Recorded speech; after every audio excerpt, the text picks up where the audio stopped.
America Iran యుద్ధంతో గత 40 రోజులుగా పడుతూ లేస్తూ ముక్కుతూ మూలుగుతూ ఉన్న స్టాక్ మార్కెట్లు సీజ్ ఫైర్ తర్వాత ఉత్సాహంగా రంకెలేశాయి. యుద్ధ మేఘాలు వీడిపోతున్నాయన్న కొత్త ఆశలతో ఇన్వెస్టర్ల గుండెలకు ఊరట లభించినట్లయింది. మొత్తానికి అమెరికా ఇరాన్ మధ్య కుదిరిన 2 వారాల యుద్ధ విరమణ ప్రకటన స్టాక్ మార్కెట్స్ లో ఎక్కడలేని ఉత్సాహాన్ని నింపింది.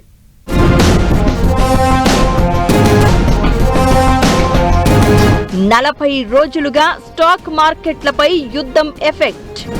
సీజ్ ఫైర్ తో మార్కెట్లకు మళ్లీ ప్రాణం. భారత స్టాక్ ఎక్స్చేంజ్ కి బూస్టప్. ఒక్క రోజులో 15 లక్షల కోట్లు పెరిగిన మదుపర్ల సంపద. సీజ్ ఫైర్ ప్రకటన తర్వాత భారత స్టాక్ మార్కెట్లు భారీ స్థాయిలో లాభపడ్డాయి. ఒక్క రోజులోనే ఇన్వెస్టర్ల సంపద దాదాపు 15 లక్షల కోట్లు పెరిగింది. సెన్సెక్స్ దాదాపు 4%, నిఫ్టీ దాదాపు 3.78% లాభపడడంతో ఇన్వెస్టర్లు ఊపిరి పీల్చుకున్నారు. యుద్ధం మొదలైనప్పటి నుంచి మార్కెట్లు కోల్పోయిన నష్టాల్లో దాదాపు 65% ఒక్క రోజులోనే రికవర్ కావడం విశేషం. హర్ముజ్ జలసంధిలో 40 రోజులుగా ఏర్పడ్డ సందిగ్ధతకు 2 వారాల పాటు తాత్కాలిక సీజ్ ఫైర్ ప్రకటనతో తెరపడినట్లయింది. హర్ముజ్ నుంచి నౌకల రాకపోకలకు ఇరాన్ అంగీకరించడంతో బ్రెంట్ క్రూడాయిల్ ధర సీజ్ ఫైర్ ప్రకటన తర్వాత 14% తగ్గింది. $110 పైగా ఉన్న ధర ఒక్కసారిగా $94 చేరింది. దీనివల్ల భారత్ వంటి చమురు దిగుమతి చేసుకునే దేశాలకు ద్రవ్యోల్బణం భయం చాలా వరకు తగ్గింది. యుద్ధ విరమణ ప్రకటనతో కీలకమైన కంపెనీల షేర్లు రాకెట్ల వేగంతో దూసుకెళ్లాయి. ఏవియేషన్ సంస్థలు 8 నుంచి 10% వరకు లాభపడ్డాయి.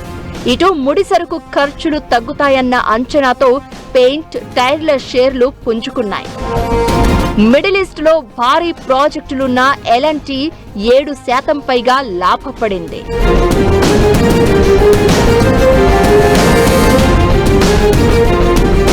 అటు ఆసియా, పసిఫిక్ మార్కెట్లు కూడా భారీ లాభాల్లో కొనసాగాయి. దక్షిణ కొరియా కోస్పీ 6% పైగా పెరిగింది. జపాన్ నిక్కీ 5%, హాంకాంగ్ హాంగ్ సెంగ్ 3% మేర పెరిగాయి. చాలా కాలం తర్వాత అమెరికా మార్కెట్లో బుల్ రంకెలతో ఉత్సాహంగా మారింది. మొత్తానికి యుద్ధం ముగిసింది అనే నమ్మకం ఇన్వెస్టర్లలో కొంతవరకు కలగడంతో మార్కెట్లలో మళ్లీ బుల్ రన్ మొదలైంది. మరి ఈ 2 వారాల తర్వాత శాశ్వత శాంతి కుదురుతుందా లేదా అన్నది వేచి చూడాలి. అమెరికా ఇరాన్ మధ్య 2 వారాల పాటు కాల్పుల విరమణకు ఒప్పందం కుదరడం పశ్చిమాసియాలో ఉద్రిక్తతలు కొలిక్కి వచ్చే అవకాశం ఉందన్న అంచనాలు మార్కెట్ సెంటిమెంట్ ను బాగా బలపరిచాయి. ఈ మధ్య $95 వద్ద కనిష్టాన్ని తాకిన రూపాయి ఆర్బీఐ చర్యలతో మెల్లగా కోలుకుంది. ట్రంప్ సీజ్ ఫైర్ ప్రకటనతో అంతర్జాతీయంగా చమురు ధరలు భారీగా దిగొచ్చేశాయి. బ్రెంట్ క్రూడ్ ధర ఒక్కరోజే దాదాపు 16% తగ్గి 95.06కు పడిపోయింది. వృద్ధికి ఆటంకాలు, ద్రవ్యోల్బణ భయాలు ఉన్నప్పటికీ ఆర్బీఐ కీలక వడ్డీ రేట్లను పెంచకుండా ఉండటం స్టాక్ మార్కెట్లకు బాగా కలిసొచ్చింది. మరి బుల్ జోష్ పెరిగిన ఇన్వెస్టర్లలో ఏదో తెలియని భయాందోళన దేనికి? గోల్డ్, సిల్వర్ రేట్లు కూడా స్టాక్ మార్కెట్లతో పాటు దూసుకు వెళ్లడం దేనికి సంకేతం? ఇన్వెస్టర్లు ఇప్పుడు ఏం ఫాలో అవ్వాలి?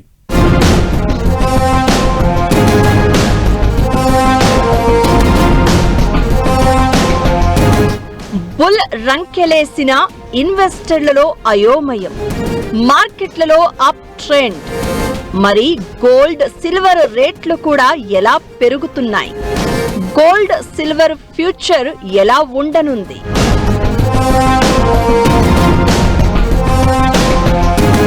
సాధారణంగా స్టాక్ మార్కెట్లు భారీగా పెరిగినప్పుడు ఇన్వెస్టర్లు సురక్షితమైన పెట్టుబడిగా భావించే బంగారం, వెండి నుంచి ఇన్వెస్ట్మెంట్లను విత్డ్రా చేసుకుంటారు. అప్పుడు బంగారం ధరలు పతనమవుతాయి. కానీ ప్రస్తుతం ఉన్న స్టాక్ మార్కెట్ల పరిస్థితికి భిన్నంగా గోల్డ్, సిల్వర్ లోనూ ర్యాలీని గమనించొచ్చు.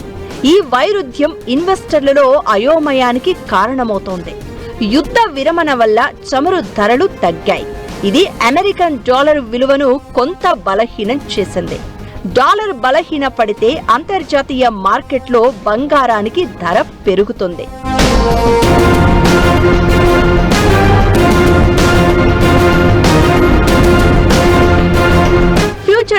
తీసుకుంటే ఈ ఏడాది చివరి నాటికి 10 గ్రాముల గోల్డ్ రేటు 1,70,000 నుంచి 1,90,000కు, వీలైతే 2 లక్షల రూపాయల మార్కుకు చేరే అవకాశం కూడా ఉండొచ్చు అన్నది మార్కెట్ నిపుణుల అంచనా.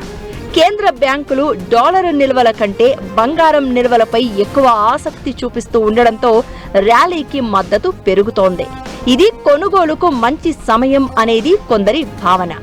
ఎందుకంటే యుద్ధ విరమణ సమయం 2 వారాలే. ఆ తర్వాత పరిస్థితి మారితే బంగారం మళ్లీ సేఫ్ హెవెన్ గా మారి పెరిగే ఛాన్స్ ఉంది.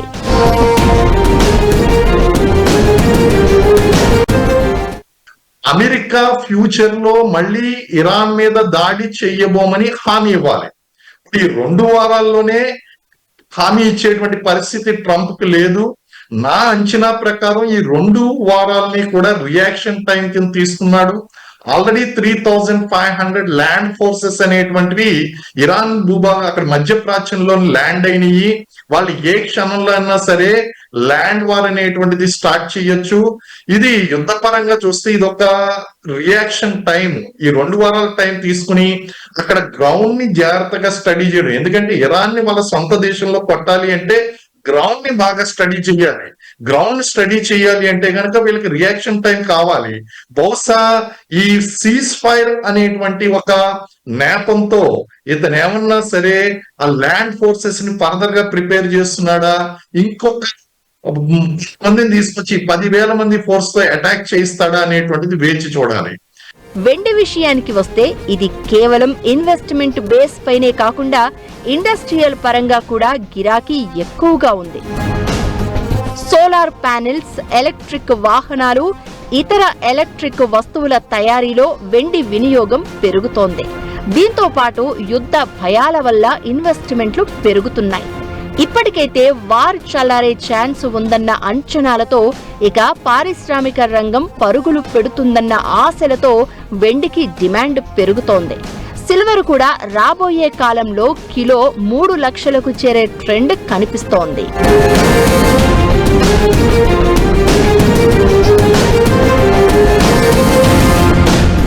అయితే ఈ 2 వారాల సమయం ఇన్వెస్టర్లకు ఒక అగ్ని పరీక్ష లాంటిదే.